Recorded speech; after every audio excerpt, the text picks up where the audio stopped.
ታዲያስ አዲስ ከ4 ሰዓት ጀምሮ እስከ 5 ሰዓት ደግሞ አሪፍ ወሬዎች አሉ። ምን አሉ ልነግራችኋለን። ለምሳሌ ዶክተር ኢንጂነር ሳሙኤል ዘሚካኤል ታሪኩ በፊልም እንዲሰራ 150 ሺህ ብር ጥያቄ ቀርቦለት ውድቅ አድርጎታል።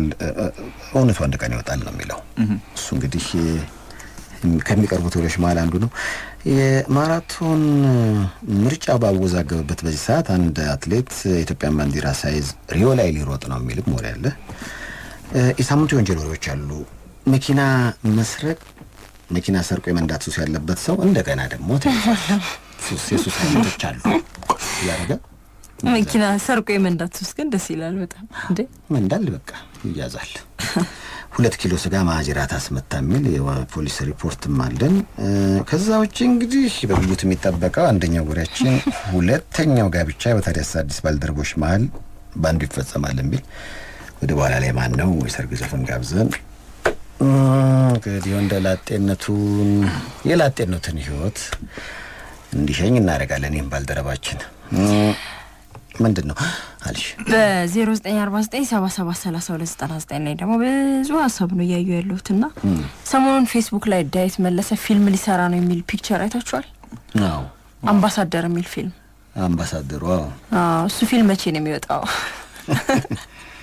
እኔ ካሁን በፊት አልነገርናቸውም እንዴ ለብዙ የዳዊት መለሰ አድናቂዎች ይህ ፎቶ የተነሳው ሰርግ ላይ ነው እና ሰዎች ከፊልሙ ላይ ተሰራ ምንም ፊልም የመስራት ዳዊት መለሰውን አልበም እየሰራ ያለ ሰው ነው። ወደ ፊልሙ ይሄ ፊልም የለም። ይሄ ፊልም በቃ ማጭሩ ህልም ነው፣ ፊልም አይደለም። ህልም ነው። ደስ ይላል። አዎ፣ ግን ዳዊት ራሱ ሀሳቡ ግን ፖስተሩን ሳየው ሀሳቡ አልመጣለትም። ግን ወደዚህ ወደ ፊልም አምባሳደሩ ግን ቢሰራ ጥሩ ነው ይሳስብ። ምንም የለም፣ ፊልምም የለም፣ ምን የለም። ዝም ብሎ ፊልም ከቀረ ግን ዳዊት ላውንጅ አለው አይደለ? የረስ የሚኖም ስም ቢያደርገውም ጥሩ ነው። አምባሳደሩ ሚሊዮን አንድ ምግብ ይፈጠር አምባሳደሩ። ከዛው እንግዲህ ካመጣናቸው ወሬዎች መካከል ወደ በኋላ ላይ የዲኤንኤ ምርመራ ቤተሰብን አለያየ የሚል ወሬም አለን። ለፍቺ 100 ሺህ ብር ተጠየቁ የሚሉት ባል ወደ ክስ ሄደዋል። ይስማማሉ አይስማሙም? እንግዲህ እንሰማዋለን። ብዙ ወሬዎች አሉ። እኔ ከየት እንደምንጀምር ራሱ ግራ ስለገባኝ ነውና ወሬዎቹ ያለቁ ሲሄዱ ያገር ውስጥ ደግሞ ሄሎዲ አለ። ወደ ውጭ እንሄዳለን። አረ ለዛም የሚሆን ወሬዎች አሉ። ወደ ፊንላንድ አንድ ኢትዮጵያዊ ወጣት የሰው ህይወት አዳነን የሚለው ወሬ አለ። ወደ ፊንላንድ እስቲ ፊንላንድ ውስጥ ገቡና ታረጋግጡልናላችሁ ወሬውን። ያዳነ ሰው አለ። ድንቅጽል ስሙ አዳነ ደለው ፕሮግራም ታዲያስ አዲስ። እስኪ የመጀመሪያው ወሬ ቅረብ ከመልእክቶች በኋላ እንግዲህ ከዶክተር ኢንጂነር ወሬ ጀመር ወይስ ምን አሰራ? ዶክተር ኢንጂነር ከዶክተር ኢንጂነር ይሄ ስም ጸደቀ። እሺ ዶክተር ኢንጂነር እስኪ ምንድነው የተፈጠረው? ታዲያስ አዲስ ለማጣራት ያደረገው ጥረት ምንድነው? እንሰማዋለን። በያላችሁበት ጥሩ ጊዜ ነው የምንመኘው። እስከ ሌሊት 7 ሰዓት አብረን ነን። ኢንጂነር ዶክተር ሳሙኤል ዘሚካኤል ለታዲያስ አዲስ የጽሑፍ ምላሽ ሰጡ። እስከ 150 ሺህ ብር ታሪካቸውን ወደ ፊልም እንዲቀየር የቀረበላቸውን ጥያቄ ውድቅ አደረጉት። ከታዲያስ አዲስ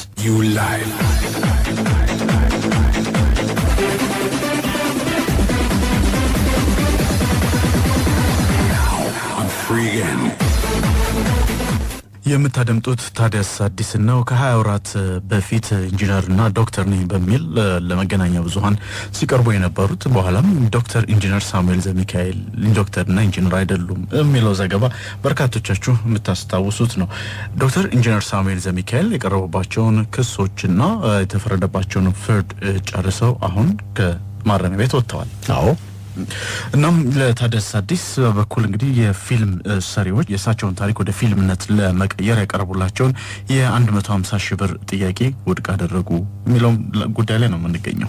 አሁን እንግዲህ የእሳቸው የታዲያስ አዲስ እንግዳም እንዲሆኑ የእሳቸውም ደግሞ ወገን አልተሰማምና ህዝብ እንዲያውቃቸው ለማድረግ ይህንን በተመለከተ ብዙ ደዋወልን፣ ብዙ የጽሁፍ መልእክት ተለዋወጥንና መጨረሻ ላይ እንግዲህ አንድ ገጽ የሚያህል ሁለት ገጽ አይተዋል። በጣም ብዙ ነው እና ምን ላይ ሰጥተውናል። ምንድነው ነገሩ የሚጀምረው? እንግዲህ ብዙ ጊዜ እንደዚህ እውነተኛ ታሪክ ላይ የተመሰረቱ ፊልሞችን የሚሰሩ አካላት አሉ እና ይህንን እሳቸውን ታሪክ ወደ ፊልም ለመቀየር 150 ሺህ ብር አቅርበው ነበር። ለዛ የሰጡት ምላሽ እኔ የገንዘብ ችግር የለብኝም 05 ሳንቲም አልፈልግም ከሚለው ይነሳና እንግዲህ አጠቃላይ እሳቸው እስካሁን ያጋጠማቸውን ነገር በዚህ ጉዳይ ላይ ደግሞ መልስ ለመስጠት ያላቸው ፍላጎት እስከምን ድረስ እንደሆነ በዝርዝር የሚገልጽ ሰፋ ያለ ሐሳብ ያለው እንግዲህ ምን ላይ ሰጥተውናል። አይታው ይመስለኛል ምላሹ ጽሁፉን እንደገጠመኝ እጄ ላይ ይዤዋለሁ የተመለከትኩት ነበርና ምን ይላል መሰለ አንዳንድ ሚዲያዎች በአንድ ወገን በሆነ ዘገባ እና የሚተዛባ መረጃ በእጩ ተመራቂ ሰልጣኞች፣ ምሁራን፣ ዩኒቨርሲቲ ተማሪዎች እንዲሁም ደግሞ በአድናቂዎችና በህዝቡ ላይ እንዲኖር አድርገዋል ብለው ነው የሚጀምሩት ጽሁፋቸውን። እንግዲህ ኢንጂነር ሳሙኤል ዘሚካኤል ዶክተር ረሳሁት። በነገራችን ላይ አሁንም ቢሆን እንደገባኝ ከሆነ ያለኝ ስም ጠፍቷል እንጂ እኔ ፌክ የሆነ ማንነት ወይም ደግሞ የውሸት የሆነ ማንነት የለኝም ከሚል ሐሳብ ይመነጫል። ትክክል። የትኛውም የሚዲያ ተቋም መለያ የሆነው ሚዛናዊነትና ፍትሃዊነት አልቆመም። መገናኛ ብዙሃኖቹ ከ24 በፊት የነበረው ድርጊትን በሚገባ አስታውሰዋለሁኝ። መገናኛ ብዙሃኑ ያለበቂ መረጃ ያቀረቧቸው የኔን መልካም ስምና ዝና፣ ታላቅ ህልም፣ በመላው ሀገሪቱ ያበረከትኩትን አጠቃላይ አስተዋጽኦና እንቅስቃሴ ዋጋ ያሳጡ ነበሩ የተላለፉት መረጃዎች። አንዳንድ በስራዬ ስኬት የቀኑ ሰዎች ይላሉ እሳቸው። እንግዲህ የቀኑ ሰዎች እኔን ከዋናው መስመር ለማስወጣት ያደረጉት ጥረት ነው። በእኔ ላይ ሊገለጽ የማይችል የግድያ ሙከራ ነው የተደረገብኝ ሲሉ ነው የሚያብራሩት በጽሁፋቸው ላይና አንድ ቀን ሁሉም ሰው እውነቱን ሲያውቅ ያን ጊዜ ጠላቶቼ ዋጋ ይከፍላሉ። አሁን ግን ለጊዜው እኔ ዘና ማለትና ከሀገር ወጥቼም አረፍ ማለት ነው የምፈልገው ነው የሚሉት በጽሁፋቸው ላይና ራሴን በሚገባ አውቀዋለሁ። በዓለማችን ላይ ከሚገኙ ምርጥ ጥቂት የታደለ አእምሮ ካላቸው ሰዎች መካከል አንዱ ነኝና በየትኛውም የዓለማችን ክፍል ላይ ሰርቼ ለመኖር እችላለሁኝ ይላል በጽሁፋቸው ላይ። አሁን ባለሁበት ሁኔታ ራሴን የዓለማችን ተፈላጊ ሰዎች አንዱ ነኝ። ማንም ስለኔ የተሳሳተ ነገር ቢኖረው አልጨነቅም። ሀገሬን ስለመወድ ነው እንጂ እዚህ ለምን እሰቃያለሁኝ ሲሉም ይጠይቃሉ። ከዓመታት በፊት የኢትዮጵያ ታላቅ ሙዚቀኛ ጥላሁን ገሰሰ ጋዜጠኞች ለደረሰበት ጉዳት ምክንያት ሲጠይቁት ሆድ ይፍጀው ብሎ ስለምን ዝምታን የመረጠ ይመስላችኋል? እኔም እንደርሱ ዝምታ መርጫለሁ። ምክንያቱም ተጠቂውና ተጎጂው እኔ ነኝና ይላሉ በጽሁፋቸው። በመጨረሻም ሲያጠቃልሉ ማንንም ይቅርታ ለመጠየቅ አልፈልግም። እኔ ነኝ። የተለየ ማንነትና ድብቅ ስብዕና የለኝም። ጥፋተኛ ስላልሆንኩኝም ምንም የምፈራው ነገር የለም። የማምነውም አምላክ ከዚህ ነገር ውስጥ እንደሚያወጣኝ አውቃለሁ ሲሉ ጽሁፋቸውን ያጠቃልላሉ። እንግዲህ እንደገባኝ ከሆነ ይቅርታ የምጠይቅበት ምንም ምክንያት የለም፣ እውነት አለኝ ብለው ያስባሉ።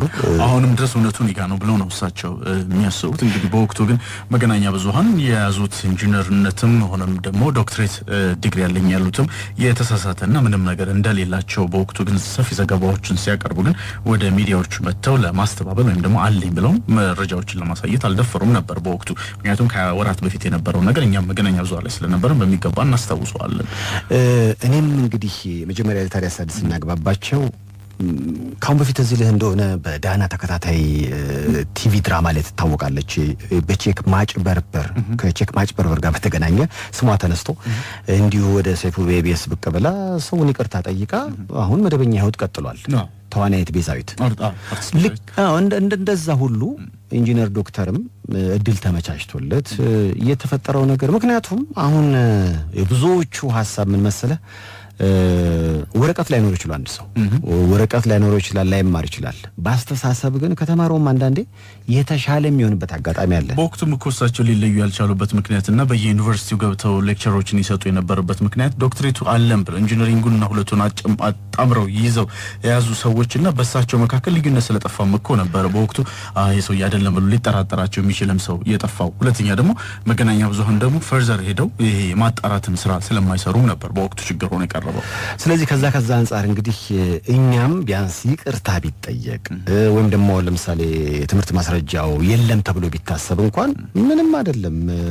ተምሮኮ አሁን የተባለው ነገር ማግኘት ይቻላል። እድልም እንዲመቻችላቸው ሁሉ ነገር ጨርሰን ነበር። ሁለተኛ ደግሞ እሳቸውን በራሳቸው መገናኛ ብዙሃን የተዛባ መረጃ ነበር በወቅቱ ያቀረቡት። አድናቂዎችንና ሌሎች ኢትዮጵያውያን ሕዝብ የተሳሳተ መረጃ ነበር ሲሰጡብኝ የነበረው ካሉም ደግሞ አሁን ላይ ከስርም ተፈተው ስለወጡ ይሄው መረጃ እኮ ይሄ ነበር ዶክተር ነኝ ይሄው የተማርኩበት፣ ኢንጂነር ነኝ ይሄው የተማርኩበት ብለው መረጃው ካላቸውም እንዲያመጡና ባላንስ መደረግ ካለበትም እንዲደረግላቸውም ነበር ጥያቄ ቀርበላቸው። እኛ እንግዲህ ጥረት ያደረግነው ነገሮች በአንድ ሳይድ ብቻ ለምን ይሆናሉ የእሳቸው ሐሳብ ከስር ከተፈቱ ለምን አይነግሩንም በሚል ነው። እሳቸው መጨረሻ ላይ እንደነገሩን እንግዲህ አሁን ማረፍ እፈልጋለሁ፣ ከራሴ ጋር ማውራት እፈልጋለሁ፣ እግዚአብሔር አሁን ካለሁበት መጥፎ ስሜት እንደሚያወጣኝ እርግጠኛ ነኝ፣ የትኛውም የዓለማችን ኮርነር ላይ ሄጄ መስራት የሚችል ጭንቅላት አለኝ ብለዋል። ያው ግን ከዚህ በኋላ ዶክተር ኢንጂነር ያልን ቀጥል አረ ለዛ ብለን ነበር እንግዲህ ጥያቄውን ለማቅረብ ጥረት ያደረግነው። አዎ አሁንም ቢሆን ኢንጂነር ዶክተር ዘሚካኤል ካላለ ማንም ሊያቃቸው ስለማይችል ስለዚህ በቃ ጸደቀ ማለት እኮ ታይቶሉ ደግሞ እውነቱን ለመናገር ነው እልሁ ካለ ኢንጂነርም ዶክተርም ሆኖ ዘሚካኤል ሊያሳየን ይችላል።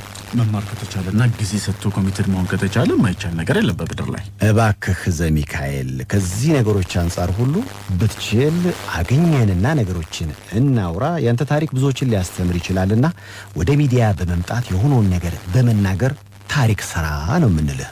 ታዲያስ አዲስ ኢትዮጵያ ለዘላለም ትኖር! ኢትዮጵያ ለዘላለም ትኖር! ኢትዮጵያ ለዘላለም ትኖር!